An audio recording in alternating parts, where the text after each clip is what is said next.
अस्सलाम वालेकुम जी। आज जब मैं अपने स्टूडियो आ रहा था ये व्लॉग करने के लिए तो रास्ते में एक होटल आता है अवारी एक्सप्रेस।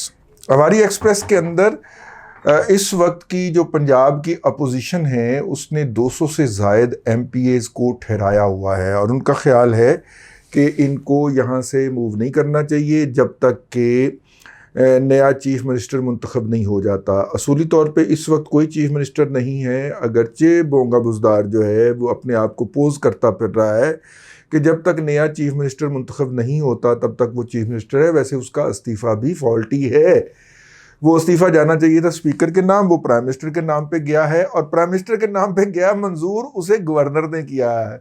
वो गवर्नर जो सैक कर दिया गया है, कमाल है, वैसे कमाल है। ये जो बोंगियां मारते हैं ना ये पीटीआई वाले, ये हों या इनको लाने वाले हों, मतलब देखिए जारी साहिबान जो हैं, गुलजारी लाल हो गया, खोसू हो गया, खोसा हो गया, मतलब हेट आने का मेरा बड़ा दिल करता है लेकिन अखलाकियात आड़े आ जाती हैं उसके नाम में से। खोसा हो गया, फिर उसके बाद साकब निसार हो गया। ये जो हैं इन्होंने इतने इतने बड़े कॉन्स्टिट्यूशनल ब्लंडर कर रखे हैं इन, मतलब कि क्या अब मैं, इन्होंने इतने इतने बड़े कॉन्स्टिट्यूशनल ब्लंडर किए हैं। ये जो इनकी नाजायज़ औलाद है ना आगे, ये उनसे ज़्यादा बड़े कॉन्स्टिट्यूशन, ये उनसे ज़्यादा बड़े ब्लंडर करते हैं, ठीक है। और वो इस्तीफ़ा मंजूर भी हो गया और नए सीएम के लिए एजेंसी असम्बली का इजलास भी बुला लिया गया। जब अपोजिशन तैयारी के साथ आ गई तो इलीगली अनकॉन्स्टिट्यूशनली वो इजलास अपना प्रोरोग भी कर दिया गया, आगे उसको एडजर्न भी कर दिया गया। और अब वो फिर इजलास किसी भी वक्त बुला के तो चौधरी परवेज़ लाई को मुंतखब करवाना है, तो इसलिए अपोजिशन ने भी रखे हुए हैं। अवारी एक्सप्रेस में उन तमाम लोगों को ठहराया हुआ है और ये जो हैं ये पीटीआई के टाइगर्स को बताया इमरान खान ने, और लाखों का जुलूस जो था ना वो फिर मेन बुलेवार्ड गुलबर्ग के ऊपर ग्राउंड फ्लोर पे वो इम्तियाज़ स्टोर है ना वो फ्राडिया, तो इम्तियाज़ स्टोर के ऊपर वो सारे फ्लोर हैं अवारी एक्सप्रेस के, तो वहाँ पे ठहराया हुआ था, तो वहाँ पे पहुँच गए। तो कोई 8 के करीब जो टीवी की वैन्स हैं वो हैं, और ख़ास तौर पे बोल और जो है ना ये बोल हो गया, 92 हो गया, और बोलो बाज़ार क्या नाम है उसका, बोल और बाज़ार को ARY हो गया। इन तीनों ने तो सड़क के दरमियान करके अपनी DSNजियाँ खड़ी होनी है ताकि ट्रैफिक रुके और माहौल बने। इसके मेन बुलेवार्ड के ऊपर हमारी ट्रैफिक का ये हाल है कि गाड़ी अगर स्लो भी चल रही हो ना तो उसकी वजह से ट्रैफिक की एक लंबी लाइन लग जाती है स्लो चलने पे। और जहाँ पे इतनी 3 बड़ी बड़ी वैशी किस्म की गाड़ियाँ जो हैं वो सड़क के दरमियान में या तकरीबन दरमियान में ला के खड़ी कर दी जाए तो ट्रैफिक तो रुकनी है, तो ट्रैफिक रोक गई। वो मैं हज़ारों का मजमा आम देखा मैंने, तो वो दरमियान में जो ग्रीन बेल्ट नहीं है जी, उस पर मबलग 2 दर्जन लोग थे जिनको पुलिस बैठ के अफ्तारी करवा रही थी। वो जो टाइगर से निकले थे ना कप्तान के कहने के ऊपर, एने की ने, ठीक है, ज्यादा परेशान नहीं होना। और वो ऐसे एंगल बना रहे थे, मैंने टीवी के ऊपर देखा कि जैसे पता नहीं क्या तूफान बादोबारा, लोगों का तूफान बादोबारा आ गया है। लेकिन दफ्तर आते हुए मैं देखा, मैं क्या है ऐ लोग ने, और कैमरे मैन ने वो जनाब टाइट फ्रेम लगा के, और वो लड़कियों, क्या करें आपको क्या बताएं, फिर वो लड़कियों और लड़कों को जनाब मबलग 2 दर्जन लोग थे यार। और ये टाइगर इतने ही हैं, गंद इतना की होता है शहर के अंदर, ठीक है, आबादी के अंदर ना इससे ज्यादा गंद हो तो ताफुन से दिमाग फटने लगता है, तो गंद इतना की होता है। तो गंद वहां पे बैठा हुआ था और वो उनको अफ्तारी करवा रहे थे पुलिस वाले, जो पुलिस वालों को पीछे लाइन से अफ्तारी आती है ना उनकी, वो उनको भी दे रहे थे, ठीक है। तो खैर वो मैं देख के मुस्कुरा के इधर आ गया हूँ जी। आज इसकी सबसे बड़ी खबर जो है, होनी तो ये चाहिए थे कि इस्लामाबाद के अंदर जो है जिस तरह गुलजारी लाल की बाकियात जो हैं उससे ज़्यादा डिटाई से और उससे ज़्यादा घटिया तरीके से रूब अमल आ रही हैं, लेकिन मैं उसको कोई नहीं करना चाह रहा। जो लाहौर के अंदर सबसे बड़ी खबर थी, और अपोजिशन में अगरचे मौलाना फजल रहमान साहब ने प्रेस कॉन्फ्रेंस भी फरमाई है, लेकिन उससे भी बड़ी खबर जो थी वो थी अब्दुल अलीम खान की।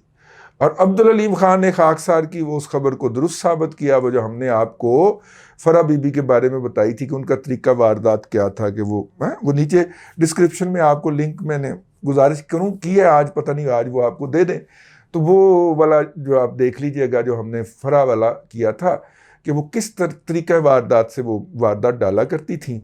तो उस सब का कच्चा छट्ठा खोल दिया।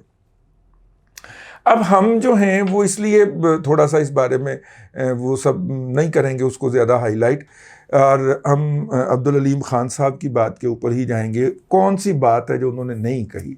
उन्होंने बराह रास्त इमरान खान और उनकी जो तीसरी वाइफ हैं उनके ऊपर हमला किया है। उन्होंने कहा कि ये जो हर डीसीओ, मैं तो समझता था डीसीओ और डीपीओ के ऊपर ही होता था, उन्होंने बताया कि नहीं, कमिश्नर की तकर्री भी जो थी उसका रेट 3 करोड़ रुपए था। तो ये पैसे जो थे ये फराह खान साहिबा के ज़रिए वसूल किए जाते थे, और फराह खान फ्रंटमैन थी, फ्रंट पर्सन थी, ठीक है। और वैसे आपस की बात है, वो फराह के राब्ते किसके हैं दुबई में, ठीक है। त्यागते करो सर, जरदारी साहब के से पता चल जाएगा आपको फराह के राब्ते किसके हैं दुबई, किससे हैं दुबई में। तो वो फराह जो थी वो फ्रंट पर्सन थी, इसलिए उनको जल्दी जल्दी यहाँ से दौड़ाया गया। और एफआईए ने कंधे चुका के कहा जी हमारे पास तो उनके बाहर जाने के नाम के ऊपर कोई पाबंदी नहीं लगी हुई थी, इसलिए हम उसे को क्यों रोकते। फराह जो हैं वो भी दौर आने वाला है कि जब फराह भी प्रेस कॉन्फ्रेंस करके बताएगी आपको। अभी तो सिर्फ अलीम खान बोला है और अलीम खान ने बताया। अलीम खान साहब के बारे में हम आपको अपने उस तरह के विलाग के अंदर बता चुके हैं कि वो हर्ट आदमी है, इस वक्त वो हर्ट आदमी, और उनसे ज़्यादा हर्ट जो हैं वो उनकी फैमिली है, ठीक है। और वो जो हैं और मतलब कि गुस्से के वो बहुत हैं, वो एक्सट्रीमिस्ट हैं, और दोस्ती और यारी के भी वो बड़े खुले डुले हैं। जिसके वो दोस्त कहते हैं उसके साथ फिर चलते हैं, और जिसको वो मुखालफ भी कह देते, दुश्मन भी कहते, तो दुश्मनी भी वो फिर रज के निभाते हैं, बुरे को घर तक छोड़ के आते हैं। तो अलीम खान साहब ने आज बुरे को घर तक छोड़ने के लिए एक प्रेस कॉन्फ्रेंस की थी। अब ये अलीम खान वो अलीम खान नहीं है कि जिसके पास 1-2 हाउसिंग स्कीमें हैं, या वो डीएचए का फ्रंटमैन है। बट डीएचए का जो लैंड एक्विजिशन का लाइसेंस जो है वो तो फराह बीबी के हस्बैंड के पास भी है ना, वो गुजर साहब के पास, इकबाल गुजर के साहबजादे जो है, तारक जमील गुजर के पास भी तो है ना। ये तारक जमील गुजर की दूसरी वाइफ है ना फराह साहिबा, तो फराह साहिबा के पास उनके हस्बैंड को भी मिला हुआ है डीएचए की तरफ से, आप हमें लैंड एक्विजिशन करवाएं। तो मतलब कि लोग समझते थे कि जी अलीम खान साहब भी किसी किस्म की पार्टी हैं कि इनको भी डीएचए के लैंड एक्विजिशन का कोई एनओसी वगैरह या कोई लाइसेंस वगैरह या कोई इजाज़तनामा या कोई परमिट वगैरह मिला हुआ है, तो ये डीएचए को लैंड खरीदवाते हैं। ठीक हो गया। 1 एकड़ की 1 फाइल, वो क्या फार्मूला चलता है जी, मुझे 1 एकड़ की 2 फाइलें, वो इस तरह का फार्मूला चलता है कि आप 1 एकड़ जो है वो डीएचए को सरेंडर करते हैं, उसके बाद आपको वो 2 कनाल की फाइलें दे देता है। तो वो ये अलीम खान साहब की इसमें शोहरत थी। लेकिन अब वो इससे ज़्यादा सोफिस्टिकेटेड लेवल पे आ गए हैं। अब उन्होंने एक मीडिया हाउस भी ले ली। अब वो अलीम खान नहीं है जिसको 2 मिनट दिखाने के बाद, बल्कि पहले तो उसको लाइव कट किया ही की जाए ना। एक एमपी है तो उसको लाइव कट करने की क्या ज़रूरत है, और अगर उसको लाइव कट नहीं किया जाना तो फिर मैक्सिमम उसका पैकेज चलेगा न्यूज़ बुलेटिन के अंदर। और पैकेज जो है वो मतलब कि जिसे कहना चाहिए 30 से 80 सेकंड तक का, 100 सेकंड तक का हो सकता है, इतना किया है। अब उस अलीम खान का अपना मीडिया हाउस है, कोई दिखाए ना दिखाए, समा तो दिखाएगा। और समा ने उनकी एक जो हरकत थी, मतलब प्रेस कॉन्फ्रेंस शुरू होने से पहले भी कैमरा उन पे उन्होंने लाइव कट कर दिया था, ठीक हो गया। और उसके बाद उन्होंने हर वो बात कही जो कि इमरान खान साहब को बराह रास्त हर्ट करती है। उन्होंने ये अपनी गुफ्तगू में वो दोहराना नहीं चाह रहा, वो मास्टरपीस है, सुन लीजिए। मामला शुरू कहाँ से होता है? मामला शुरू यहाँ से होता है कि जनाब ये जो मैंने कहा था ना, ये 420 लाख वाले जो बांधे हुए हैं रातब खोर हैं प्राइम मिनिस्टर हाउस के अंदर, वो 4 नाम जिनके लिए थे सलीम साफ़ी ने, और उसके बाद जनाब फिर मामला ख़राब हो गया था। तो उन्होंने टैग कर करके अलीम खान को कहा कि तुम गद्दार हो, ठीक है। तो अलीम खान साहब फिर आ गए मैदान में। उसने कहा अगर मैं गद्दार हूँ तो इतने मुहिब्बे वतन केड़ा है, ठीक है। फिर उसने एक चीज़ खोल के दिखाई। यानी आप कह सकते हैं कि अलीम खान को आज की प्रेस कॉन्फ्रेंस करने के ऊपर माइल नहीं बल्कि फोर्स जिसने किया है वो जनाब इमरान खान के 420 लाख वाले रातबखोर हैं जो प्राइम मिनिस्टर हाउस में बांधे हुए हैं। तो उन्होंने किया, तो फिर अलीम खान ने परखचे उड़ा के रख दिए इमरान खान के भी, उनकी उनकी अहलिया के भी, और उनकी अहलिया की फ्रंट पर्सन के भी, तीनों के उन्होंने उड़ा के रख दिया, ठीक है। और चेतावनी दे दी, चैलेंज दे दिया, ठीक है, कि आ इधर मेरे नाल बैठ के सामने गल कर, ठीक है, मैंने तुम्हें किस किस मौके पे कौन कौन से करप्शन के सबूत जाके नहीं दिए, और तुम मुझे ही नैब को पकड़वा देते थे।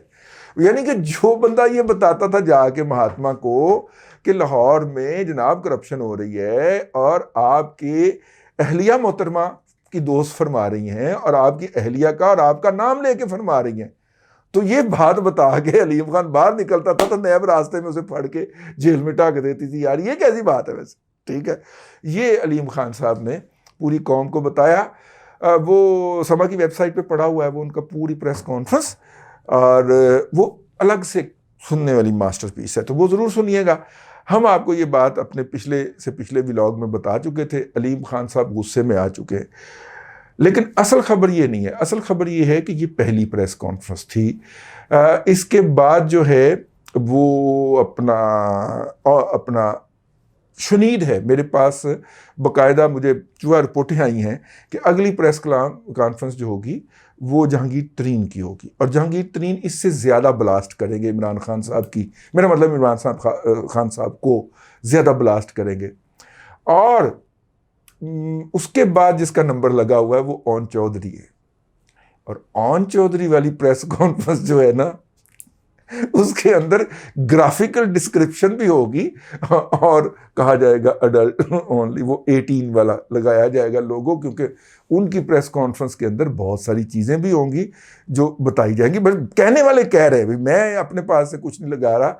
उन्होंने कहा जी ओन चौधरी साहब भी इसी लाइन के अंदर हैं, और भी 2-3 लोग हैं, क्योंकि इन तमाम लोगों ने बारी बारी जाके जब लंदन वाले बाबे से माफ़ी की दरख्वास्त की थी, तो आगे से यही शर्त आई थी कि जो आपने किया है उसके लिए एक प्रेस कॉन्फ्रेंस कीजिए और उनका इतराफ़ कीजिए कि आप गलत थे, साढ़े वालों माफ़ी। तो मुकाफ़ात अमल इस तरह होता है। लंदन वाला बाबा जो है उसके ऊपर इन्होंने भेजे थे कि 20 के करीब लोग हमला करने के लिए, उनको आगे से पटवारी पड़ गए यूथियों को, वहाँ पे लड़ाई शड़ाई हुई है, 4 लोग गिरफ्तार हो गए हैं, 3 लोग हॉस्पिटलाइज भी हुए हैं, और उसके बाद मेरा ख्याल है कि बस एक आध इस तरह का एपिसोड होगा, फिर नहीं जाएंगे वहाँ पे, क्योंकि ये तो आदि है ना 1 वे के, तो फिर नहीं जाएंगे।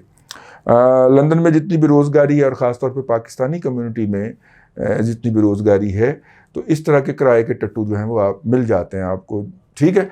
वहाँ की मेयार के मुताबिक एजुकेशन हासिल नहीं कर पाते, वापस पाकिस्तान आने को दिल नहीं करता, और इतने जोगे होते नहीं काम करें, हडरामियाँ, ज़्यादा नशेबाजियाँ इसी तबके के अंदर पाई जाती है, तो वो किराए के ऊपर दस्तयाब हो जाते हैं किसी भी मुजारे के लिए। इस तरह के जो हैं वो अफ़गानों को भी दस्तयाब हो जाते हैं, और भी बड़े सारे मुजाहिरीन के लिए इस तरह के किराए, इस मुजाहरों के लिए इस तरह के किराए के मुजाहिरीन होते हैं। तो ये किराए के टट्टू जो हैं, इनको 2-2 3-3 पड़ेंगी तो ये वापस नहीं आएंगे फिर यकीनन, क्योंकि उनको तो ये कह के लाया जाता है कि आपने वहाँ पे खप डाल दी है, तो खप उन्होंने डाल दी है। वो नज़र आया आपको वो जो टैक्सी ड्राइवर था यहाँ से, हाँ, वो जो नाचना शुरू हो गया था होटल के आगे, फिर जब 2-4 पड़ी तो फिर वहाँ से भागा। तो ये बस इस तरह के एपिसोड और ड्रामे हैं, बुनियादी तौर पर बहनों के साथ शादियाँ करके और बीवी को बहन बना के ये वहाँ पे पहुँचे होते हैं, मतलब कागजात के अंदर वहाँ पे पहुँचे होते हैं, और मतलब कि अखलाक बाख्तगी का कोई लेवल होता है, वो सारी हदूद इन्होंने क्रॉस की होती हैं, और उसके बाद इनको दर्द ज़हर शुरू हो जाता है कि पाकिस्तान में बड़ी करप्शन हो गई है, यानी जिनका वजूद ही वहाँ पे करप्शन का एक पूरा है, ठीक है। इस तरह के नॉर्मली ये भी करते हैं, ये जो ख़ास तौर पे यूथी हैं उनको नोट कीजिएगा, ये अपनी बीवी को तलाक देते हैं कागजात के अंदर, और वो जाके दावा कर देती है कि जनाब पहले मेरे मियाँ ने सियासी पनाह ली हुई थी, लेकिन उसने दे दिया मुझे तलाक, तो लिहाजा अब उसने मुझे घर से निकाल दिया। तो वो जो वहाँ की सोसाइटी होती है, हाउसिंग सोसाइटी जो भी कह लें उसको, काउंसिल कहते हैं उसको, वो उनको भी एक घर अलाट कर देती है। फिर क्या करते हैं, बीवी तलाक होने के बाद भी वापस आ जाती है अपने मियाँ के पास, वो उसी घर में रहते हैं, वो वाला कर किराए से चढ़ा देना, ठीक। वो इस तरह की बड़ी बड़ी 2 नंबरियाँ, मुझे तो पता ही नहीं, मैं तो सुना है लोगों से, तो मैं उसके ऊपर बात कर रहा हूँ। ये जाते हैं इस तरह की जितनी भी गंदी नस्ल है ना, बदउनवान और करप्ट, इनको आजकल हैजा हुआ है कि पाकिस्तान में बड़ी करप्शन हुई, और करप्शन करके नवाज शरीफ जो है वो इधर ले आया था, असी उधर घर के बाद जाके तो मुजाहरा करना है। ये है जी अलीम खान साहब ने इब्तिदा किया है, अलीम खान साहब ने आज ब्लास्ट किया इमरान खान को। इमरान खान के पास कोई उसका जवाब नहीं है मासवा ये कि वो 420 लाख वालों को कहे कि अलीम खान को पढ़ जाओ, ठीक है, इसके अलावा उसके पास कोई ऑप्शन नहीं है। लेकिन काहे को घबराते हो भैया, धीरे धीरे धीरज महाराज, धीरज। अभी तो तरीन खान वाला मिसाइल आ रहा है और बयान आप रोकें जाके उसको, ओन चौधरी को। आपको पता है ना उसके मोबाइल में क्या कुछ महफूज है, ठीक है। हाँ, और सुना है कि जिन अदारों ने उसके मोबाइल कब्जे में लिए थे, इमरान खान साहब के वज़ीर आज़म हटने के बाद वो मोबाइल उनको वापस कर दिए गए हैं और उनके अंदर जो वीडियोस हैं वो भी मौजूद हैं। बाकी फिर आप खुद समझदार हैं कि वो किसकी वीडियोस थी। अपना मतलब कि आप पीटीवी नहीं देखते आजकल? पीटीवी पे आपको कौन इस्लाम पढ़ा रहा है? एक बंदा बैठा हुआ है, वो गुलकार है और वो आपको इस्लाम के ऊपर ना दर्स दे रहा है, ठीक है। यानी जिसकी गुलकारी नहीं चली वो इस्लाम फरोशी पे उतरा है। मज़हब जो है मुहब्बे वतनी, हुब्बुल वतनी और मज़हब जो है ये झूठे 2 नंबर दगाबाजों का और किज़्ब बयानों का आखिरी पनागा होती है। मैं इसको यूं कहता हूँ, फिर वो बेचने पे उतराते हैं। मतलब कि आप उसकी मिसाल ले लें, हकीकत टीवी से लेके और डॉक्टर तक, वो जो डॉक्टर है जिसकी डॉक्टरी नहीं चल रही ਉਹਦਾ प्रोग्राम चल गए ठीक है, जो जालसाजी चलाई जाता है, ठीक है, फड़िया भी गया सी जाली खबरां देने उत्ते। और वो जो गनी साहब हैं, वो कराची वाले पीपल्स पार्टी वाले, वो फिर लेके गए हुए हैं उसको अदालत में ना। अब आता नहीं, अदालत मफरूर करार पा चुका है, लेकिन इनकी ये वाली चीज़ें चल जाती हैं। तो देखें ज़रा पीटीवी पे जाके, वहाँ पे आजकल कौन को इस्लाम कौन पढ़ा रहा है, ठीक है। बस वो आओ, बस समझा करो, थोड़े को सब खत समझे, थोड़े को बहुत समझे, खत को तार समझे। आज के लिए इतना ही। गंद उछलने लगा है, लेकिन इससे पहले कि बच्चे आपसे आके पीटीआई का प्रोपेगेंडा डिस्कस करें कि ये तो ये हो गया, उसने तो शहबाज शरीफ ने तो कौम को भिखारी कह दिया, ये जो आपके बच्चों के अजहान को पोल्यूट करते हैं, इससे बेहतर के पहले के बच्चे आपसे ये पूछें या अपनी एक राय बना लें, यार उनको ये पोर्नो दिखा ही दें, मतलब ये वाला हिस्सा दिखा ही दें, ये है, हाँ, देखने दें उनको, लेट देम डिसाइड। अब मुआशरे के अंदर इतनी ज़्यादा गंद है, तो आप उसको कहाँ कहाँ इस गंद से जो है वो करते फिरेंगे। तो बहरहाल ये था जी आज के लिए इतना ही। अगले ब्लॉग में फिर आपसे मुलाकात होती है। अल्लाह तबारक व तआला आपको आसानियाँ अता करे और आसानियाँ खल्क़े खुदा में तकसीम करने की तौफ़ीक़ अता करे।